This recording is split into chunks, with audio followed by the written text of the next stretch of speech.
جب اسلام ایک بار پھر دنیا پہ چھائے گا تو یروشلم سے یا بیت المقدس سے 2 فوجیں نکلیں گی، ایک کا یورپ کی طرف رخ ہوگا اور ایک کا ہندوستان کی طرف.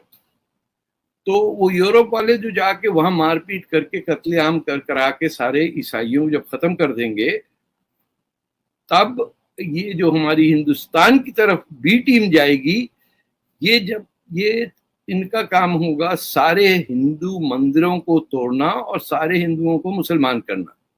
جب یہ مکمل ہو جائے گا کام اور ہندوستان میں کوئی ہندو نہیں رہے گا، تب روز قیامت کی باری آئے گی. گپتا ڈائنیسٹی کا جو اینڈ ہے وہ ہے 4th 5th سینچری میں. اسلام کی شروعات ہے 6th سینچری سے. The prophet is born, or 7th century, formally it is there. اس دوران پروفٹ کی اپنی حدیث ہے کہ میں عرب سے ہوں لیکن مجھ میں عرب نہیں ہے،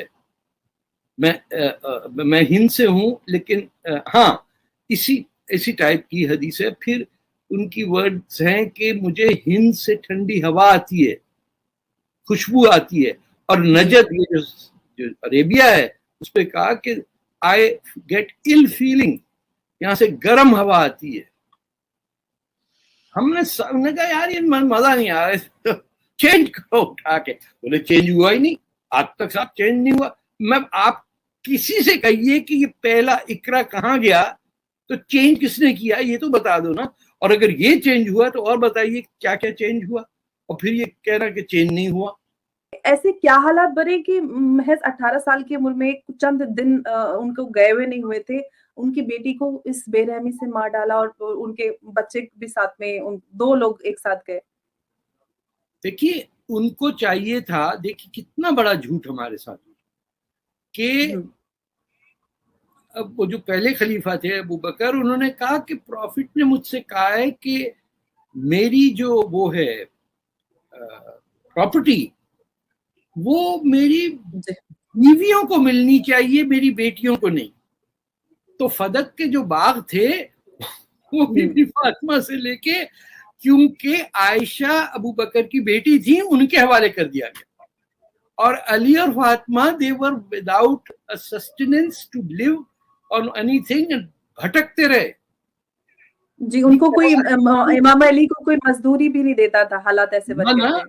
آپ کو اینڈ میں تو قتل کر دیا نا اینڈ میں. جی میں تو کہتی ہوں ان کے جب یہ حالات بنے، فدق جب بی بی فاطمہ مانگنے کے لیے گئی تھی اپنا حق، اس وقت حالات یہ تھے کہ مولا علی کو کوئی مزدوری تک نہیں دیتا تھا اس جگہ پہ.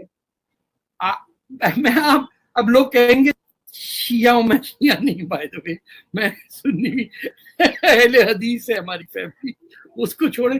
لیکن یہ تو سارا ڈاکیومنٹڈ ہے، اس میں کوئی گنجائش نہیں ہے بحث کی.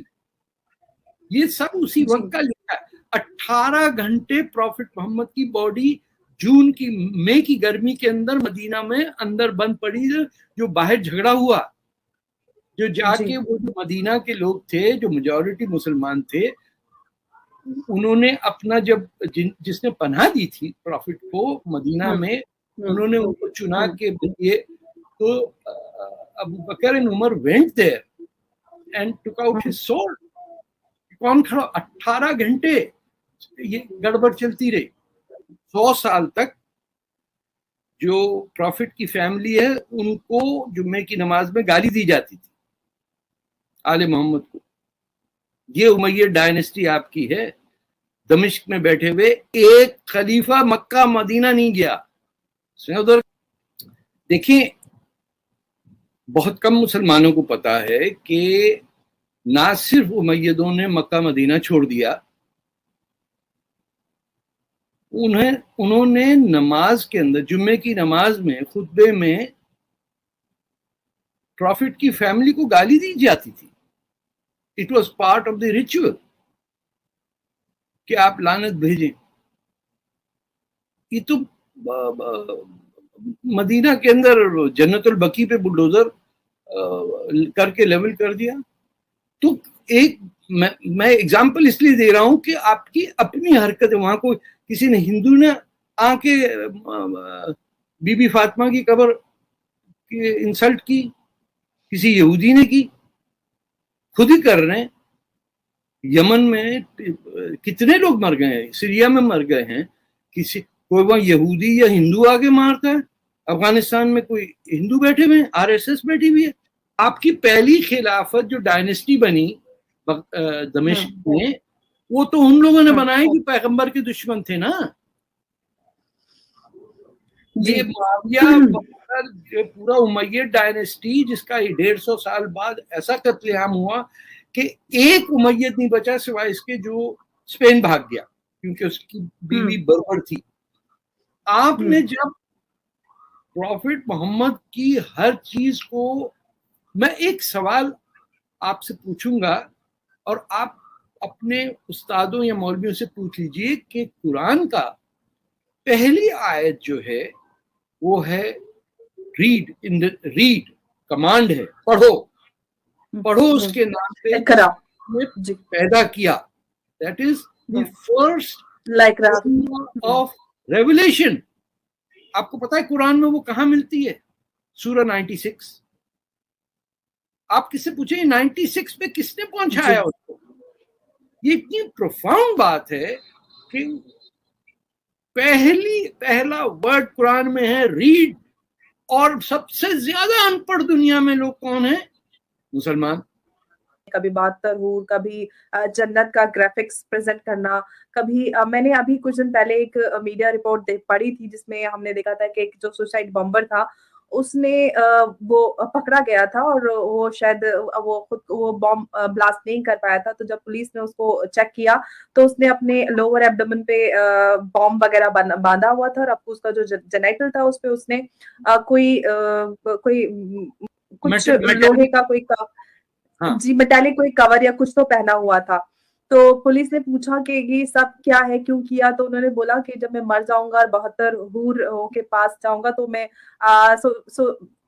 I can enjoy sex with 72 virgins. تو یہ ساری چیزیں کیوں کی جاتی ہیں جبکہ ریشنالٹی کو بالکل جگہ نہیں دی جاتی ہے؟ ہم چاہے پاکستان کی بات کریں یا اور بھی ہم انڈیا پاکستان کی بات کریں، انڈیا پاکستان کا مسلمان اپنے آپ کو سب کانٹیننٹ کا نہیں مانتا.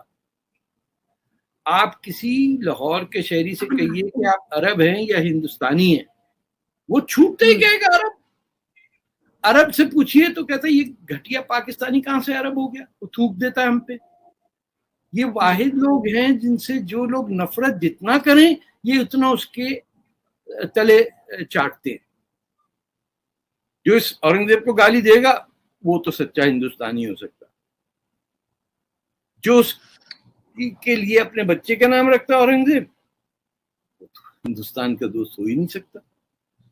اورنگزیب سے برا تو انڈیا کے لیے یا بربریت کے لحاظ سے آپ سوچئے کہ وہ داؤدی بورا جو یہاں کتنے پرانی مسلم کمیونٹی، ان کے سیدنا کو کیونکہ وہ فکس کیلنڈر میں بلیو کرتے ہیں، he force fed him till he died out of eating forced food. کیونکہ وہ ان کا کیلنڈر فکسڈ ہے، they don't چاند جا کے نہیں دیکھتے، ان کو اگلے 500 سال 1000 سال کا کیلنڈر فکسڈ ہے. وہ عید کے دن آتے ہیں، عید منا لیتے ہیں. ان کی ہمت کیسے ہوئی کہ عید آپ نے منا لی بغیر شہنشاہ اورنگزیب کا؟ he murdered him by force feeding him. وہ ہمارا ہیرو ہے نا. بالکل ان کو اولیاء مانتے ہیں بہت سارے مسلمان، اور یہ بات سچ ہے. کیا انہوں نے سکھوں کو، گروہوں کو کیا کیا؟ بالکل. تو ہمیں یہی نہیں پتا کہ ہمارا ہیرو کون ہے اور ہمارا ویلن کون ہے.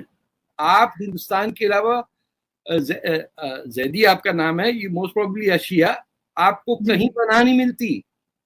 بالکل مسلمان کو صرف پناہ ملی ہے بھارت ہندوستان میں. بالکل یہ سچائی ہے، کہیں نہیں.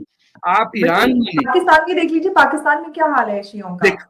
میں ہمارے دوست خدا کی قسم جن کے زیدی نقوی ایسے نام ہیں، انہوں نے لاسٹ نیم ہٹا دیے اپنے. جی بالکل، یہ میں نے بھی نوٹس کیا ہے.